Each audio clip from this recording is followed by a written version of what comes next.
Okay, I'm still Mrs. Roton. This is still Freckle Juice, and now we're reading Chapter 3. Andrew ran all the way home. Then he remembered he had to go to Mrs. Burrow's house to get the key. The secret recipe for Freckle Juice was folded carefully in the bottom of Andrew's shoe. He was going to put it inside his sock, but he was afraid if his foot got sweaty, the ink might blur and he wouldn't be able to read it. So inside his shoe was safe enough. Even if it was windy, nothing could happen to it there. He made up his mind not to read it until he got home. He didn't want to waste any time getting there. And he wasn't the world's fastest reader anyway, even though he'd gotten better since last fall. Still, there might be some hard words that would take a while to figure out. Andrew pressed Mrs. Burrow's doorbell. "Hello, Andrew," she said when she opened the door. "You're home from school early." "I ran all the way," Andrew panted. "How about some milk and cookies?" Mrs. Burrow asked. "No, thank you. I just want the key." "Well, come in, Andrew. Your mother's in the living room." Andrew followed Mrs. Burrow's. His mother was dealing 4 piles of cards. "Hi, Mom. I came for the key." "Manners, Andrew, manners. Don't you say hello to all the ladies?" Mrs. Marcus asked. "Oh, hello," Andrew said. Mrs. Marcus reached for her purse. She opened it and gave Andrew the key. "Change your clothes and play outside. I'll be home by 4 o'clock. That only gave him an hour. He hoped the recipe didn't say to cook anything. He wasn't allowed to turn on the stove or the oven. Andrew dashed to his house, unlocked the front door, and took off his shoe as soon as he was inside. He pulled out the secret recipe and sat down on the floor to read it. It said, Sharon's secret recipe for Freckle Juice. 1 glass makes an average amount of freckles. To get like Nicky Lane, drink 2 glasses. Mix up all these things together. Stir well and drink fast. Grape juice, vinegar, mustard, mayonnaise, juice from 1 lemon, pepper and salt, ketchup, olive oil, and a speck of onion. P.S. The faster you drink it, the faster you get freckles." Andrew read the list twice. It didn't sound like much of a secret recipe. His mother used those things every day. Of course, she didn't use them all together. Maybe that was the secret part. Well, he'd paid 50 cents. He might as well find out. He climbed up on the kitchen counter so he could reach the cabinets. He found everything except the lemon. That was in the refrigerator. And the onion. Mrs. Marcus kept onions in the basement in a bin. Andrew ran downstairs and selected a small one, since the recipe only called for a speck. With or without the skin, Andrew wondered.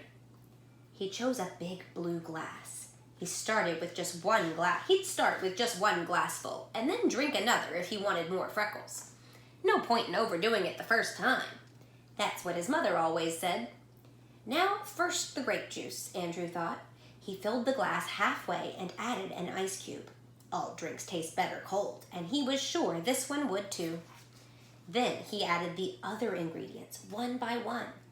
His mother had 2 kinds of vinegars, wine vinegar and plain vinegar. Andrew picked the wine one. He put in some hot mustard, 1 spoonful of mayonnaise, and plenty of pepper and salt. Then some ketchup. That was hard to pour. But what about olive oil? His mother had vegetable oil, but no olive oil. Maybe the stuff that looked like water in the olive jar was what Sharon meant. He put in a few spoonfuls of that. Now for the lemon. Andrew cut 1 in half and squeezed. Oh no, a seed dropped in by mistake. He picked it out with his spoon. He hated pits in his juice. Now all he needed was that speck of onion and he was all set. He stirred up the drink and smelled it. Oh, it smelled awful, just plain awful. He'd have to hold his nose while he drank it. He stuck his tongue into the glass to taste it. Ugh, terrible. He didn't know how he would ever manage to get it down, and fast too. It said to drink it very fast. That old Sharon, she probably thought he wouldn't be able to drink it. Well, he'd show her. He'd drink it all right. Andrew held his nose, tilted his head back and gulped down Sharon's secret recipe for freckle juice. He felt like throwing up. It was that bad. But if he did, he'd never get freckles. No, he would be strong. Andrew crept into his mother's bedroom. He didn't feel well enough to walk. He sat on the floor in front of the full-length mirror. He waited for something to happen. Okay, so for chapter 3, I have a couple of challenges for you. First, I want you to look carefully at the recipe and look carefully at the description of him making the recipe. He makes a few mistakes. See how many you can find. I would love if in the comments for these videos, you would tell me some of the mistakes you find. So he doesn't follow the recipe exactly. So maybe if he doesn't get freckles, it's because he didn't follow the instructions. What do you think? The other thing I would challenge you to do, in my classroom, we have before followed this recipe to make freckle juice. So if that's okay with your parents, you can mix up a glass of freckle juice at your house. Take a whiff and see if, like Andrew, you're brave enough to taste it. I can guarantee that it's not poisonous. I have never had a student die from tasting it. I do not recommend drinking the whole glass. It might give you a stomach ache.